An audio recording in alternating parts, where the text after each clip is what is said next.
लगातार बदलती रही है। ये इस विशाल ब्रह्मांड में अपने लिए एक बहुत ही अनोखी स्थिति हासिल करने के लिए विकसित हुआ है।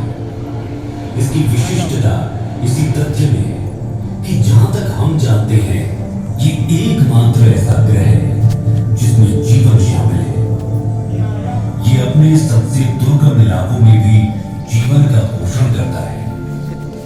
एक प्रजाति के लिए जो रहने लायक नहीं हो सकती, वो दूसरे के रहने और पनपने के लिए आदर्श घर और निवास स्थान है। इस पृथ्वी पर जीवन की कई सारी प्रजातियां हैं, जिसमें कि हम सभी का नाम भी नहीं ले पाएंगे।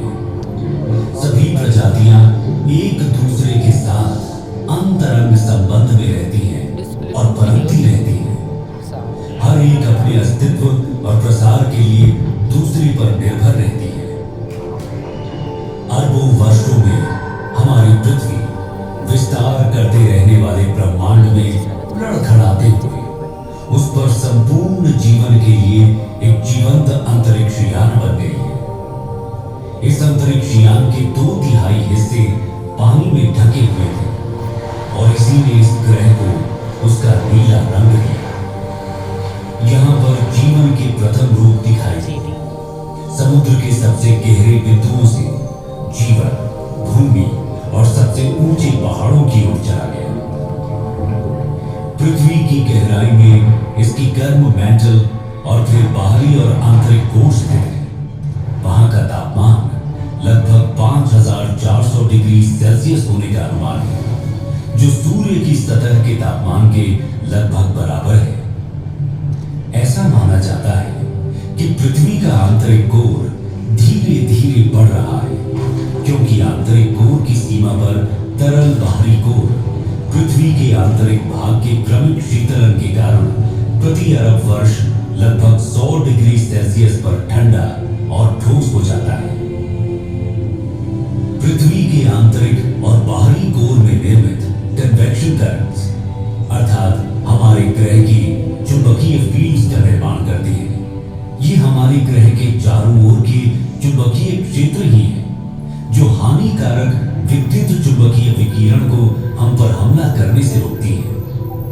कल्पना कीजिए, यदि मात्र एक दिन के लिए भी ये मैग्नेटिक फील्ड्स न होती तो सारा का सारा जीवन नष्ट हो गया होता।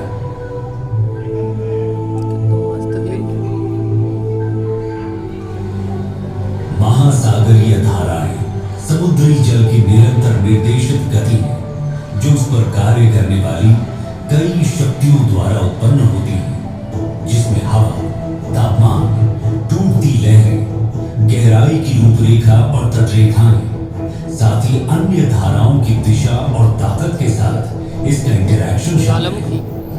ये समुद्री धाराएं ही हैं जो वैश्विक कन्वेयर बेल्ट बनाती हैं और उन क्षेत्रों के तापमान को प्रभावित करती हैं जहां से वे यात्रा करती हैं।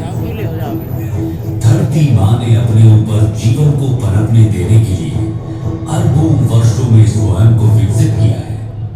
उसने ये सुनिश्चित करने के लिए तत्वों के साथ बेहतरीन संतुलन बनाया है कि इसकी कई प्रजातियों के बच्चों का अस्तित्व हमेशा बना रहे।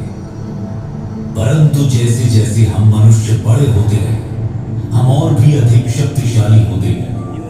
जब तक कि हम अपने ग्रह के प्रति अधिक सचेत नहीं होंगे, तो जो ज्ञान हमने प्राप्त किया है वो अंततः हमें नष्ट भी कर सकता है। हम मनुष्यों को शक्तिशाली होने के बावजूद अपनी बढ़ती आबादी को संसाधन उपलब्ध कराने के लिए पृथ्वी का शोषण करने के लिए अधिक मजबूर होना पड़ेगा और अपने मूर्खतापूर्ण उपभोग के कारण कई प्रजातियों को बर्बाद कर चुके हैं। पृथ्वी ने हमें पहले से ही चेतावनियां देना शुरू कर दिया है। प्रमुख जलवायु परिवर्तन, ध्रुवीय टोपी का पिघलना, जो कि हमारे मीठे या ताजे पानी का सबसे बड़ा भंडार है, न केवल उसके भंडार को बर्बाद करता है, बल्कि पृथ्वी की ऊपरी तह को भी विकृत करता है, जिसके फिर दूरगामी परिणाम होते हैं। हम अपनी भूमि के उपजाऊपन को कम कर रहे हैं और इसकी हमें उपज देने की क्षमता चिंताजनक दर से कम हो भी रही है। बढ़ती जनसंख्या के साथ आने वाले भविष्य में भोजन की कमी होना स्वाभाविक है, जिससे दंगे, युद्ध और अंततः संपूर्ण विनाश होगा। अभी भी समय है, जाग जाए। ये हमारा एकमात्र घर है। धरती माँ ने हमें जीवित रहने के लिए बहुत कुछ दिया है। इस दुनिया में सभी के लिए पर्याप्त है, लेकिन एक आदमी के लालच के लिए कभी भी पर्याप्त नहीं होगा। आइए आज हम सब ये प्रतिज्ञा कर सुनिश्चित करें कि हम इस ग्रह को और भी अधिक